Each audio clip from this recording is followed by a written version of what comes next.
Good morning प्यारे बच्चों। कल तक हम हमारा रस पाठ पढ़ चुके थे, इसके विभिन्न अभ्यास प्रश्न कर चुके थे। आज हम बेटा आपकी पाठ्य पुस्तक क्षितिज में जो कुछ कविताएं हैं उनमें जो उदाहरण दिए गए हैं उन उदाहरणों के बारे में चर्चा करेंगे। सबसे पहले हम सूरदास पाठ लेंगे। सूरदास पाठ का दोहा देखिए बेटा। प्रीति नदी में पाँव न बोरियो, दृष्टि न रूप परागी, सूरदास अबला हम बोरी, गुड़ चाटी जो पागी। इसमें वियोग श्रृंगार रस है बेटा, क्योंकि गोपियाँ श्री कृष्ण से दूर है और गोपियों के मन में कृष्ण के प्रति रति का प्रेम का भाव है, इसीलिए यहाँ पर वियोग श्रृंगार रस है और स्थायी भाव है बेटा रति। इसका दूसरा देखिए बेटा उदाहरण। कहिए जाय कौन पे ऊधो, नाही परत कही, अवधि आधार आस आवन की, तन मन बिथा सही। यहाँ पर भी वही गोपियाँ कृष्ण से दूर हैं, उनके विरह की अग्नि में जल रही हैं, अतः यहाँ पर वियोग श्रृंगार रस है और इसका स्थायी भाव बेटा रति।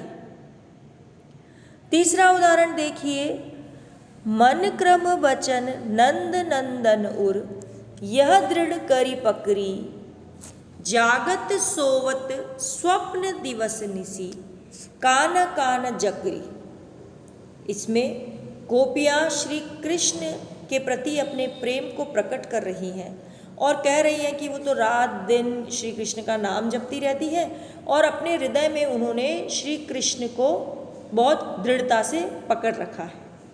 यहाँ वही गोपियाँ कृष्ण की विरह वेदना में है, कृष्ण से दूर है, लेकिन उनके मन में कृष्ण के प्रति प्रेम का भाव है, इसीलिए वियोग श्रृंगार है और स्थायी भाव रति है। समुझी बात कहत मधुकर के, समाचार सब पाई, इकहति चतुर हुते पहिले हो, अब गुरु ग्रंथ पढ़ाए। इसमें श्री कृष्ण के लिए उल्हाना देती हुई गोपियाँ कह रही है, ये सारे वचन उनके इसीलिए हो रहे हैं क्योंकि वो मन में श्री कृष्ण से दूर होकर दुखी। अतः यहाँ पर भी वियोग श्रृंगार है और इसका स्थायी भाव बेटा रति है। मतलब सूरदास का जो पद हमने पढ़े हैं बेटा, उन सब में करुण रस श्रृंगार रस की वो हुई है बेटा व्यंजना, और स्थायी भाव रति ही रहेगा और वियोग श्रृंगार है क्योंकि श्री कृष्ण और गोपियाँ वहाँ पर दूर दूर हैं, साथ में नहीं। ठीक है बेटा। अब हम उदाहरण लेंगे हमारे तुलसीदास वाले पाठ का। इसका दोहा देखिए बेटा।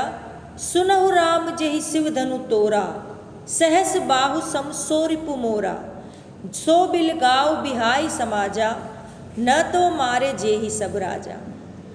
यहाँ पर परशुराम अत्यंत क्रोधित होकर बोल रहे हैं, अतः यहाँ पर रौद्र रस है और स्थायी भाव रौद्र रस का सदैव क्या होता है बेटा? क्रोध। इसी का दूसरा दोहा देखिए। बोले चिते परसु की ओरा, रेसठ सुने सुभाव न मोरा, बालक बोली बधो नहीं तोई, केवल मुनि जड़ जा नहीं मोई। यहाँ पर भी वही परशुराम क्रोध से बोल रहे हैं, अतः रौद्र रस है और इसका स्थायी भाव भी बेटा क्रोध है।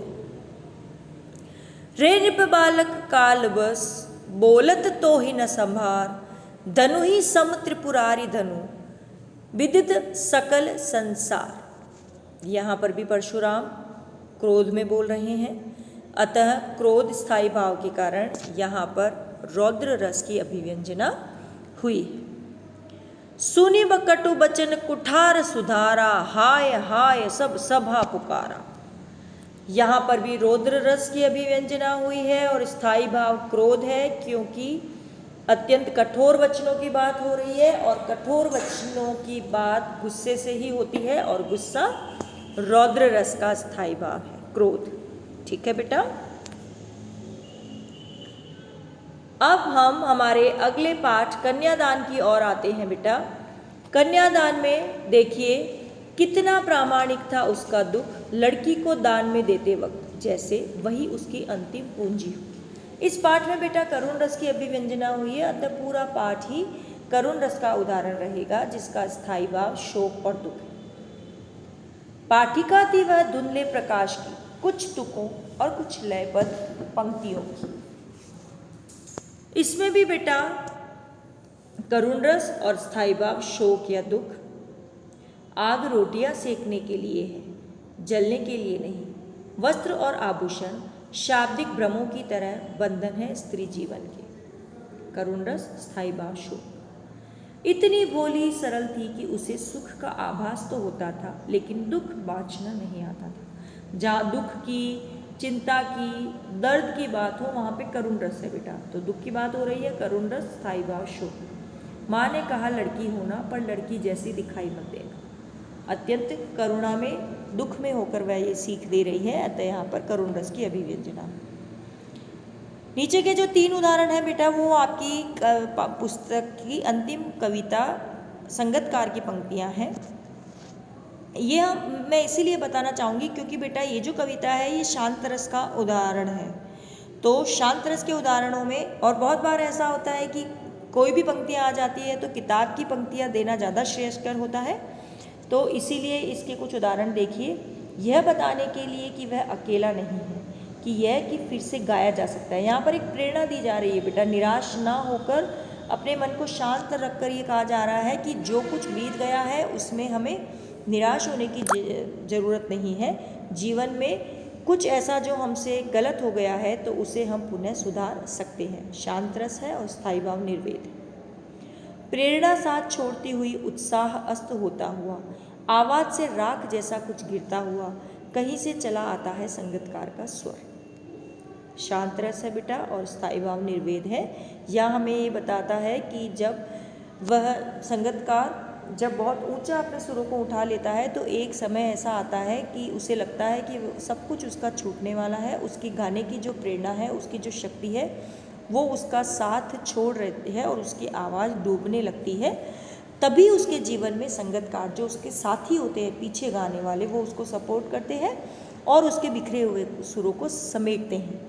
तो ये हमें जीवन में एक प्रेरणा देता है बेटा कि जीवन में कुछ भी बिखरा बिखरा हो, लेकिन हमें आशा नहीं छोड़नी चाहिए, क्योंकि कहीं ना कहीं कोई ऐसा है जो हमारा साथ देगा और हमें अपने जीवन को पुनः नए सिरे से चालू करने की प्रेरणा देगा। उसे विफलता नहीं, उसकी मनुष्यता समझा जाना चाहिए। शांत रस और निर्वेद। ये बेटा आपकी पुस्तक की कुछ कविताओं के उदाहरण थे जो आपको अपनी कॉपी में लिखने हैं और इन्हें अच्छे से समझने का प्रयास करना है। इसी तरह कुछ और अभ्यास आपको आज दिए जाएंगे। उन अभ्यास को आपको पढ़ना है, करना है और रस पाठ को पूरे अच्छे से समझने का प्रयास करना है। ठीक है बेटा।